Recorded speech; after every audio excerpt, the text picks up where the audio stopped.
Dobrý deň, milí diváci. Práve vidíte našu učiteľku tanca, Emu, a nášho najlepšieho tanečníka, Macka.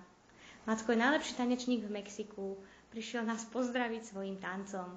Ema pripravila choreografiu a preto sa jej spýtame, ako to tanečníkom išlo. Tanečníkom to išlo spočiatku veľmi biedne, pretože boli plní nápadov, ktoré sa nedali zrealizovať. Napriek tomu sa ukázalo, že sú plní fantázie a nakoniec dokázali aj nemožné. Výborne. Pán Macko, došlo aj k nejakým zraneniam? Až tak? Je to pravda? No, nie presne tam, ale nižšie, áno. Zranenia došlo k zraneniam. No, ale každopádne, myslíte si, bude to pre našich divákov zaujímavý zážitok? Určite pobavia sa? Myslím, že sa veľmi pobavia. Ďakujeme veľmi pekne za rozhovor.